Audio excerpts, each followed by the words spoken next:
नमस्कार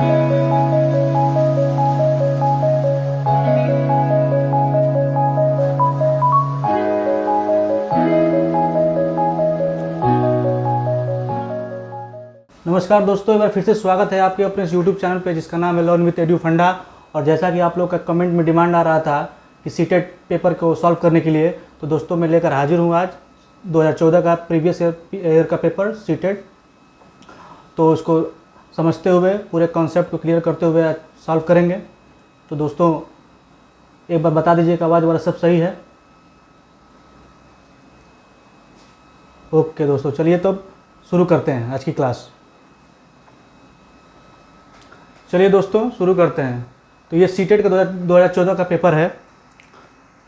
चलिए देखते हैं। पहला क्वेश्चन है हमारा, cognitive development is supported by, संज्ञानात्मक विकास निम्न में से किसके द्वारा समर्थित होता है। पहला है जितना संभव उतनी आवृत्ति से संगत और सुनियोजित परीक्षाओं का आयोजन करना। सेकेंड ऑप्शन है हमारा, उन गतिविधियों को प्रस्तुत करना जो पारंपरिक पद्धतियों को सुदृढ़ बनाती है। थर्ड ऑप्शन है हमारा, एक समृद्ध और विविधतापूर्ण वातावरण उपलब्ध कराना। और लास्ट ऑप्शन है, सहयोगात्मक की अपेक्षा वैयक्तिक गतिविधियों पर अधिक ध्यान केंद्रित करना। चलिए दोस्तों जवाब दीजिए। उम्मीद है आपने आंसर दे दिया होगा दोस्तों। तो देखिए दोस्तों, ये पूछा है कि संज्ञानात्मक विकास निम्न में से किसके द्वारा समर्थित होता है। तो एक समृद्ध और विविधतापूर्ण वातावरण उपलब्ध कराना। जब एनवायरनमेंट सही होगा और बच्चे विविधतापूर्ण तरीके से और एनवायरनमेंट सही होगा, उसमें सबसे ज़्यादा अधिगम होता है दोस्तों। तो इसका ऑप्शन थर्ड हमारा सही हो जाएगा। आगे चलते हैं।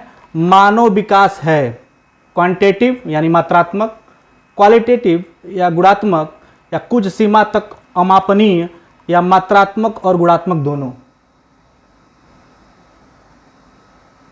उम्मीद है आपने आंसर दे दिया होगा।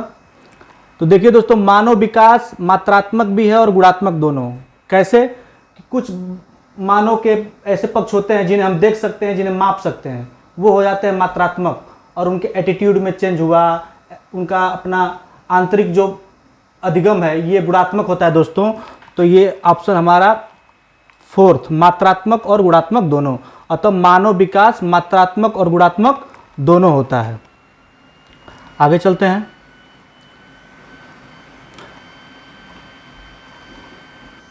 थर्ड क्वेश्चन हमारा, प्रकृति पोषण विवाद निम्नलिखित में से किससे संबंधित है।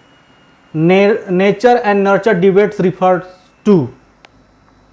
ऑप्शन हमारा, अनुवांशिक एवं वातावरण, व्यवहार एवं वातावरण, वातावरण एवं जीव विज्ञान, और फोर्थ ऑप्शन है वातावरण एवं पालन पोषण। उम्मीद है आपने आंसर दे देगा दोस्तों। तो देखिए, प्रकृति जब भी आ जाए यानी नर्चर और नेचर, तो ये अनुवांशिकी और वातावरण से जुड़ते हैं। पोषण हमारा वातावरण से जुड़ जाता है और प्रकृति अनुवांशिक से जुड़ जाता है, क्योंकि हमारे मानव विकास में 50% अनुवांशिकता होती है और 50% वातावरण से आदमी डेवलप होता है दोस्तों। जैसे हमारे आंखों का रंग, ऊंचाई, काला गोरा, ये सब अनुवांशिकता से जुड़ता है। और वातावरण जैसा उसको मिलेगा वैसा व्यक्ति डेवलप करेगा, उसके अधिगम उतना ही बेहतर होगा। फोर्थ क्वेश्चन है, निम्न में से कौन सा समाजीकरण की निष्क्रिय एजेंसियां हैं। Health club, family, eco club, या पब्लिक लाइब्रेरी। क्वेश्चन ध्यान से पढ़िए दोस्तों। निम्न में से कौन सा समाजीकरण की निष्क्रिय एजेंसियां हैं, मतलब इन चारों ऑप्शन में से समाजीकरण की सबसे निष्क्रिय एजेंसी कौन है, जिससे समाजीकरण सबसे कम होता है। उम्मीद है आपने आंसर दे दिया होगा दोस्तों। तो देखिए, स्वास्थ्य क्लब में आप किसी भी जिम वगैरह में जाएं, लोगों से मिलेंगे, इससे समाजीकरण आपका बढ़ेगा। परिवार में भी परिवार तो प्रथम इकाई होती है समाजीकरण की। इको क्लब भी है, लेकिन सार्वजनिक पुस्तकालय दोस्तों, जो लाइब्रेरी होती है, उसमें आपका कोई समाजीकरण नहीं होगा, क्योंकि आप वहां पे जाएंगे तो आपको केवल किताब लेकर पढ़ना पड़ेगा, आप किसी से बातचीत नहीं कर सकते। तो सबसे निष्क्रिय एजेंसी कौन सी होगी दोस्तों? सार्वजनिक पुस्तकालय। अगला क्वेश्चन है,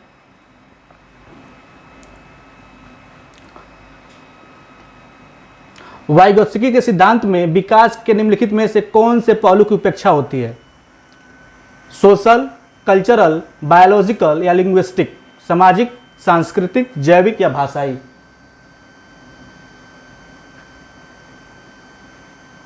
उम्मीद है आपने आंसर दे दिया दोस्तों।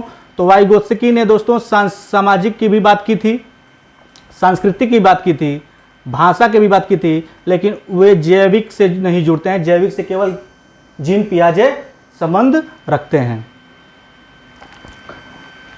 अगला क्वेश्चन है हमारा, एक वर्ष तक के शिशु जब आंख, कान व हाथों से सोचते हैं तो निम्नलिखित में से कौन सा स्तर शामिल होता है? कंक्रीट या ऑपरेशनल स्टेज, पूर्व संक्रियात्मक स्तर, थर्ड है इंद्रजनित गामक स्तर, और चौथा है अमूर्त संक्रियात्मक स्तर। क्वेश्चन देख के दोस्तों समझ गए होंगे कि किससे संबंधित है। जीन पियाजे की चारों अवस्थाओं में दिया गया है कि जीन पियाजे ने 4 अवस्थाएं बताई थी, उन्हीं अवस्थाओं में है। तो आपको बताना है कि एक वर्ष तक का शिशु जब आंख, कान व हाथों से सोचता है तो किस स्तर में शामिल होगा।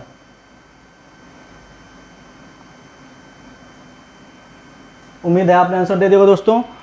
तो दोस्तों जैसा कि जीन पियाजे ने बताया था कि ये जो इंद्रिय जनित गामक स्तर होता है, सेंसरी मोटर स्टेज जो होता है, ये 0 से 2 वर्ष तक का होता है, और इसी में जो बच्चा होता है आंख, कान, हाथों से सोचता है और अपने इशारे करता है कि मुझे उसे पानी चाहिए तो ऐसे बोलेगा, उंगली दिखाएगा। ये किस स्तर से जुड़ जाता है दोस्तों? इंद्रजनित गामक स्तर से।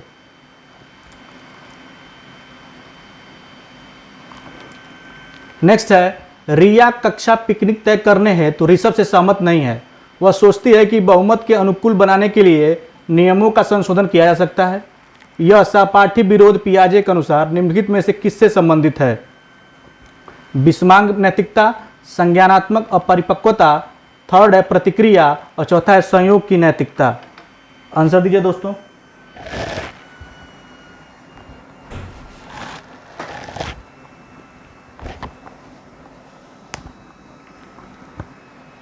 उम्मीद है आपने आंसर दे दिया होगा दोस्तों।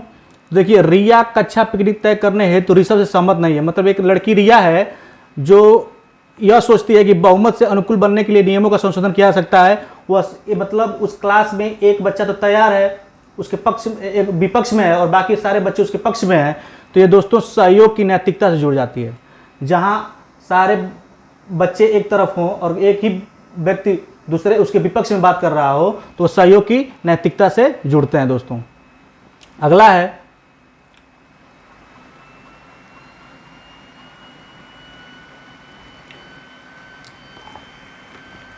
निम्न में से कौन सा स्टर्नबर्न का बुद्धि का त्रिस्तरीय सिद्धांत का एक रूप है? Practical intelligence, experimental intelligence, resourceful intelligence और मैथमेटिकल इंटेलिजेंस। ये दोस्तों ये फैक्चुअल क्वेश्चन है। उम्मीद है आपने आंसर दे दिया होगा दोस्तों। तो निम्न में से कौन सा स्टर्नबर्न का बुद्धि का त्रिस्तरीय सिद्धांत का एक रूप है? वो दोस्तों है व्यवहारिक बुद्धि। व्यवहारिक बुद्धि की उन्होंने बात की थी, 3 स्टेज उन्होंने दिया बताया था। व्यवहारिक बुद्धि को उन्होंने स्मार्ट स्ट्रीट पीपुल भी बोला था। नेक्स्ट है,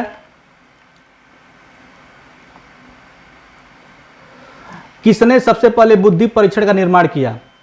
डेविड वेसलर, अल्फ्रेड बीने, चार्ल्स एडवर्ड स्पीयरमैन या रॉबर्ट स्टर्नबर्ग।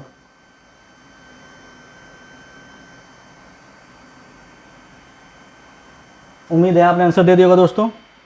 तो सबसे पहले बुद्धि परीक्षण की बात अल्फ्रेड बीने ने की थी और बुद्धि की बात रॉबर्ट स्टर्नबर्ग ने की थी। लेकिन चूंकि हमारा क्वेश्चन है किसने सबसे पहले बुद्धि परीक्षण का निर्माण किया था, तो अल्फ्रेड बीने ने, MA/CA/100 वाला। नेक्स्ट है, ध्वनि संबंधी जागरूकता निम्नलिखित में से किस भाषा से संबंधित है? ध्वनि संबंधी जागरूकता निम्नलिखित में से किस भाषा क्षमता से संबंधित है? ध्वनि संरचना पर चिंतन करना, उसमें हेरफेर करना, सही सही धारा प्रवाह बोलना, जानना, समझना व लिखना, या व्याकरण के नियम में दक्ष होना।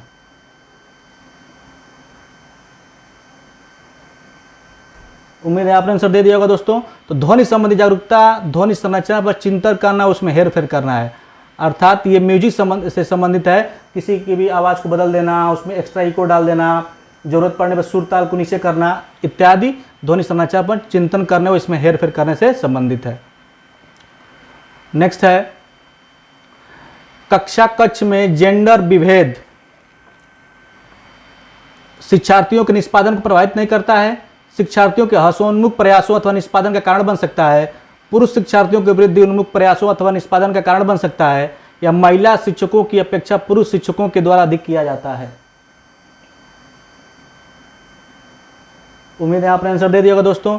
तो जब भी कक्षा कक्ष में जेंडर की बात हो, आपको पता ही होगा समावेशी शिक्षा में जो सरकार ने योजनाएं निकाली हैं, सर्व शिक्षा अभियान या फिर राजस्थान स्टेट में चलता है SIQE आदि, ये सब दोनों में समता बात लाने के लिए बात करती है।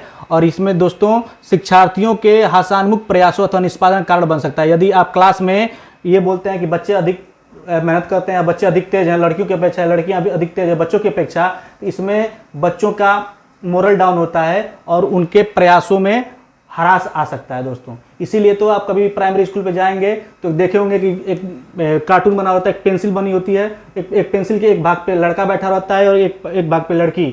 इसका अर्थ ये है कि वो सर्व शिक्षा अभियान का ये चित्र है कि मतलब दोनों बराबर है, मतलब लड़का भी बराबर है और लड़की भी बराबर है। लड़की भी उतना ही मेहनत करती है, उतना ही तेज हो सकती है जितना लड़का भी हो सकता है। नेक्स्ट है हमारा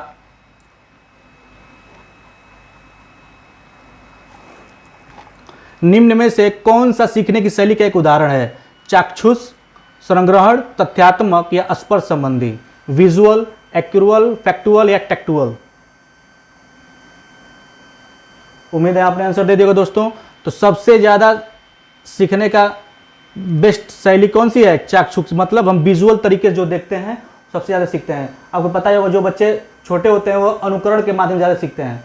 जैसे इसकी बात अल्बर्ट बंडूरा ने भी की है कि अनुकरण से बच्चे ज़्यादा सीखते हैं। जीन पियाजे भी यही बात कहते हैं, वाइगोत्स्की भी यही बात करते हैं। तो visualisation is the best memory, because आप लिख के भूल सकते हैं लेकिन जो हम आंखों से देख लिए हैं उसे अस्थायी अधिगम में जोड़ा जाता है दोस्तों। नेक्स्ट है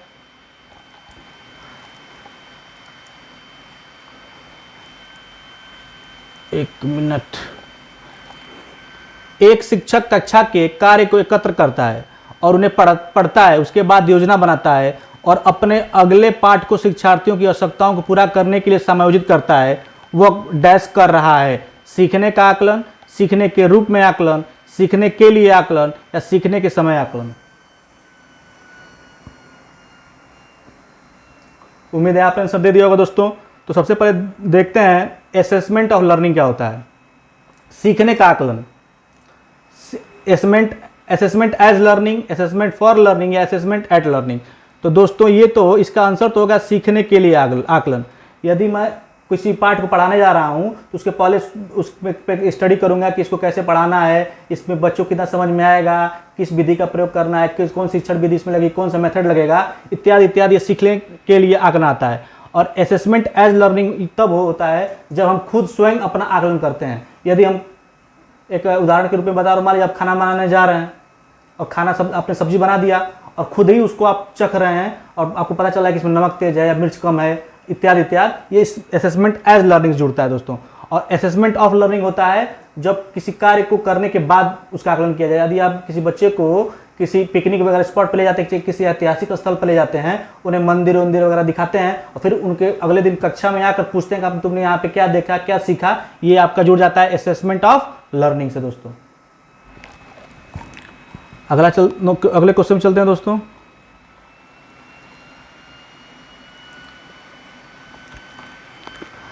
वे शिक्षक जो विद्यालय आधारित आकलन के अंतर्गत कार्य करते हैं उन पर आर्थिक कार्य का बोझ रहता है, क्योंकि उन्हें सोमवार की परीक्षा सहित अक्सर परीक्षा लेनी पड़ती है। उन्हें प्रत्येक शिक्षार्थी को प्रत्येक विषय में परियोजना कार्य देना पड़ता है। शिक्षार्थियों के मूल्य एवं अभिवृत्तियों का आकलन करने के लिए योजना उनका सूक्ष्म आकलन करना पड़ता है, अथवा व्यवस्था के लिए स्वामित्व की भावना रखते हैं। बताइए दोस्त,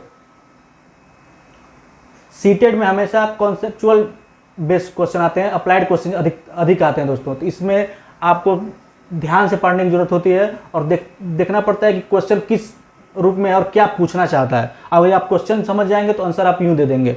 इसमें पूछ रहे हुए शिक्षक जो विद्यालय आधारित आकलन के अंतर्गत कार्य करते हैं, तो दोस्तों उन पर अधिक कार्य का बोझ हो रहता है, ये तो निगेटिव हो जाएगा।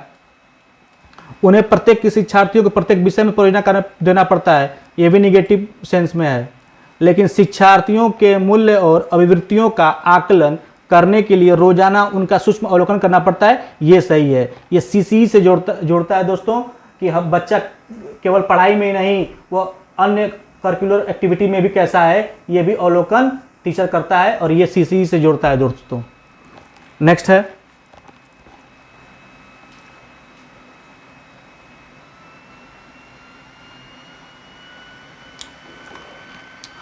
ग्रेड अंकों से कैसे अलग है।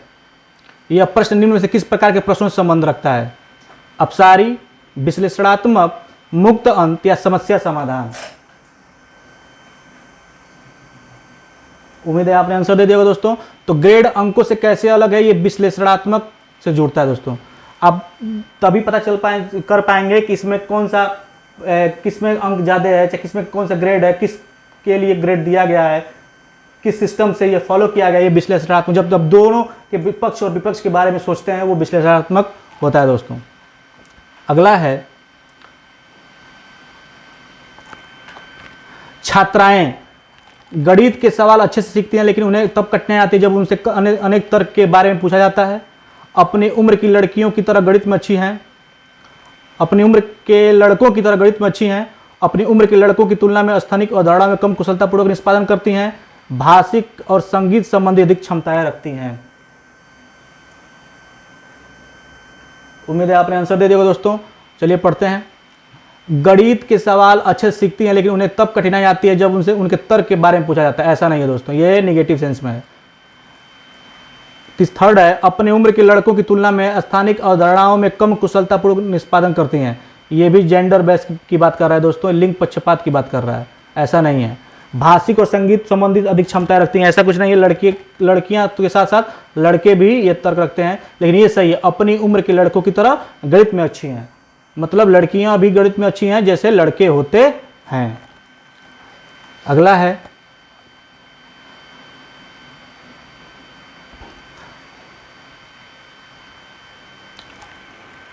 शब्दों में अक्षरों के क्रम को पढ़ने में कठिनाई का अनुभव करना और अक्सर चाक्षुष स्मृति का ह्रास से संबंधित है। साफ साफ शब्दों में पूछ रहा है दोस्तों कि शब्दों में पढ़ना और उसमें दिक्कत होने की समस्या को क्या कहा जाता है? डिसलेक्सिया कहा जाता है, डिस्कैल्कुलिया कहा जाता है, डिस्ग्राफिया कहा जाता है, या डिस्पेक्सिया कहा जाता है। ये दोस्तों मैं बता चुका हूं कई बार। तो उम्मीद है आपने आंसर दे दिया होगा दोस्तों। तो पढ़ने में समस्या को क्या बोलते हैं? डिसलेक्सिया। नेक्स्ट है हमारा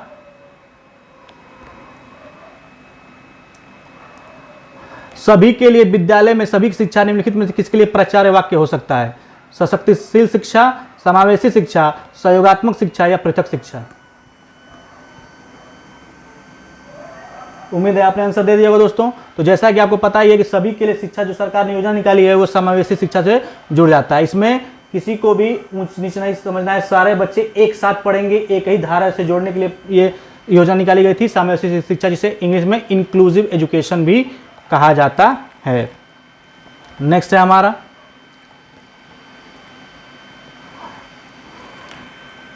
प्रवाह, पूर्णता, व्याख्या, मौलिकता और लचीलापन के साथ संबंधित तत्व है। प्रतिभा है, गुण है, अपसारी चिंतन है, या त्वरण है।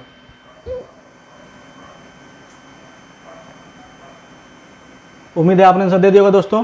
तो प्रभावता, पूर्णता, व्याख्या, मौलिकता और लचीलापन, ये आपका क्या है? अपसारी चिंतन है। नेक्स्ट है हमारा प्रतिभाशाली शिक्षार्थी को डैश से जुड़े प्रश्नों पर अधिक समय देने के लिए कहा जा सकता है। स्मरण में, समझ में, सर्जन में, या विश्लेषण में।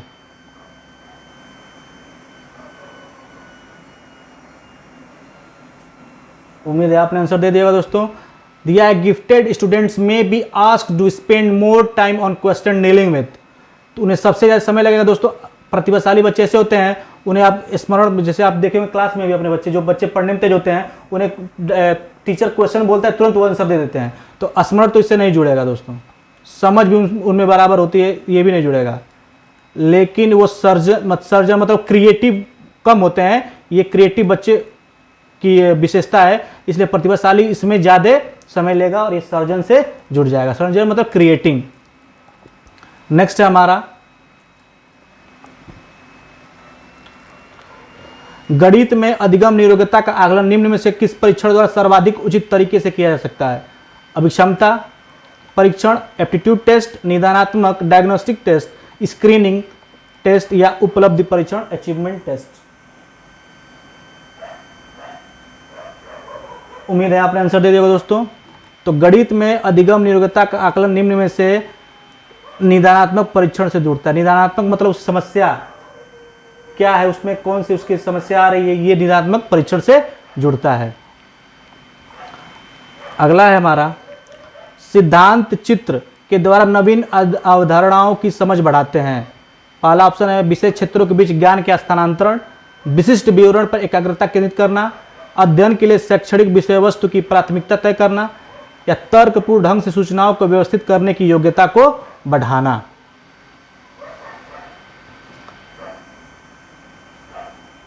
उम्मीद है आपने आंसर दे दिया दोस्तों। तो सिद्धांत चित्र ये कॉन्सेप्चुअल से जुड़ता है दोस्तों। तो देखिए विषय क्षेत्र के बीच ये नहीं होगा, विशिष्ट विवरण पे समय नहीं है, ये आपका होगा तर्कपूर्ण ढंग से सूचनाओं को व्यवस्थित करने की योग्यता को बढ़ाना। आपने पेपर में देखा होगा सुडोकू हुआ, चाहे दे देता है दो चित्रों में अंतर की क्या सेम है, इसमें चाहे दो चित्र दे देगा, इसमें बोलेगा कि इसमें से दोनों चित्रों में क्या क्या समान है। तो ये आपके मेमोरी को टेस्ट करता है कि आप दोनों चित्रों को देखकर उसमें विश्लेषण करके कौन कौन सा समान है, ये आदि इत्यादि ये तर्कपूर्ण ढंग से सूचनाओं के एकत्र करने के लिए कहा जाता है। अगला क्वेश्चन है हमारा अल्बर्ट बैंडुरा के सामाजिक अधिगम सिद्धांत के अनुसार निम्न में से कौन सा सही है? खेल अनिवार्य है और उसे विद्यालय में प्राथमिकता देनी चाहिए। बच्चों को सीखने के लिए प्रतिरूप मॉडलिंग का एक मुख्य तरीका है। अनसुलझा संकट बच्चों को नुकसान पहुंचा सकता है। या लास्ट ऑप्शन है संज्ञानात्मक विकास सामाजिक विकास से स्वतंत्र है। दोस्तों सीटेट में लगभग सारे ऑप्शन सही होते हैं, लेकिन सबसे बेस्ट ऑप्शन कौन होता है वही हमें चुनना होता है। तो जब सबको पता है कि अल्बर्ट बांडुरा ने किस की बात की है, मॉडलिंग की बात की है, प्रतिरूपण की बात की है, इसलिए हमारा ऑप्शन ये सही हो जाता है। यहां तक सब सही समझ में आ रहा है दोस्तों? उम्मीद है समझ में आ रहा होगा। अगला है निगमनात्मक तर्कड़ा में शामिल है सामान्य से विशिष्ट की ओर तर्कड़ा, विशिष्ट से सामान्य की ओर तर्कड़ा, ज्ञान का सक्रिय निर्माण और पुनर्निर्माण या अन्वेषण परक सीखना और स्वतः खोज परक संबंधित पद्धतियां।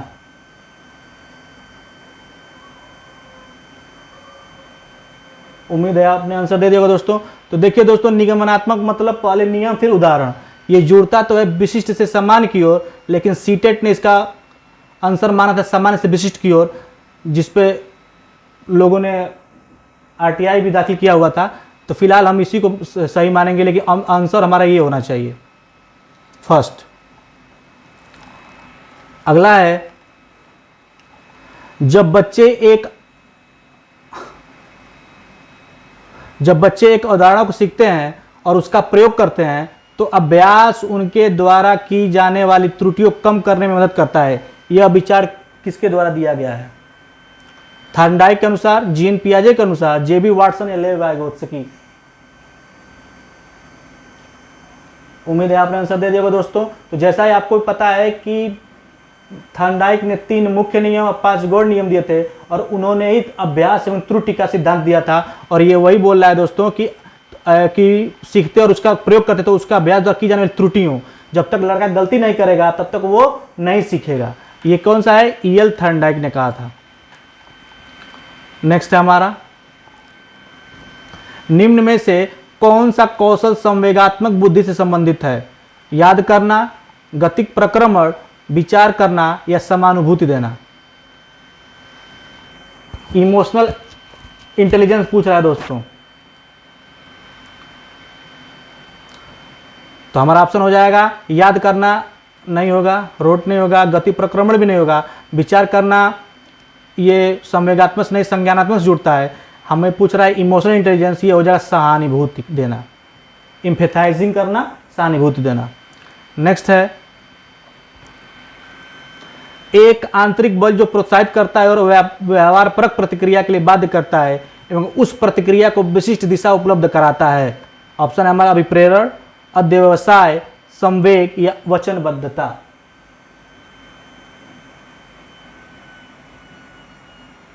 उम्मीद है आपने आंसर दे दिया होगा दोस्तों। तो ये होगा अभिप्रेरण। बिकॉज आंतरिक बल, अभिप्रेरणा दो होता है, एक बाह्य अभिप्रेरणा होता है, एक आंतरिक अभिप्रेरणा होता है, और बेस्ट आंतरिक अभिप्रेरणा होता है। जब तक आप खुद से मोटिवेट नहीं होंगे दोस्तों, तब तक आप लक्ष्य को प्राप्त नहीं कर सकते। तो ये किससे जुड़ता है? अभिप्रेरणा से जुड़ता है। 28 क्वेश्चन है हमारा, निम्न में से कौन सी शब्दावली प्राय अभिप्रेरणा के साथ अंत बदलाव के साथ इस्तेमाल की जाती है? पुरस्कार, संवेग, आवश्यकता या उत्प्रेरणा?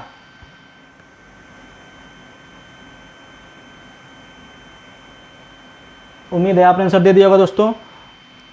तो सब अभिप्रेरणा के साथ अंत बदलाव से इस्तेमाल की जाती है आवश्यकता। जब तक आप किसी चीज़ की आवश्यकता महसूस नहीं होगी, तब तक आप उसके लिए कार्य नहीं करेंगे, और तब तक आपको मोटिवेशन नहीं मिलेगा। आपको टीचर की जॉब लेनी है, या फिर यूपी टेट पास करना है, या सी टेट, तो आपकी आवश्यकता है कि मुझे उसको पास करना है, तब आप मोटिवेट होते हैं अंदर से, और तब उसके प्रति आप कार्य करते हैं। नेक्स्ट है हमारा, प्रेरणाएं अनुभूतियों के संतुष्टिकरण की अवस्थाओं तक पहुंचने और वैयक्तिक लक्ष्यों को प्राप्त करने की आवश्यकता को संबोधित करती है। प्रभावी, भावात्मक, संरक्षण उन्मुखी या सुरक्षा उन्मुखी? उम्मीद है आपने आंसर दे दिया होगा दोस्तों। तो प्रेरणाएं अनुभूतियों संतुष्टिकरण की आवश्यकताओं तथा पहुंचने और वैयक्तिक लक्ष्यों को प्राप्त करने की आवश्यकता को संबोधित करती है। यह प्रभावी होता है। जब आपकी प्रेरणाएं प्रभावी होंगी, तब आप व्यक्तिगत लक्ष्यों को प्राप्त करने की आवश्यकता को संबोधित करेगी। और लास्ट ऑप्शन है, क्वेश्चन है हमारा आज का, एक मिनट, निम्नलिखित में से कौन सा कारक अधिगम को सकारात्मक प्रकार से प्रभावित करता है? अनुत्तीर्ण हो जाने का भय, सहपाठियों से प्रतियोगिता, अर्थ पुरुष संबंध या माता पिता की ओर से दबाव?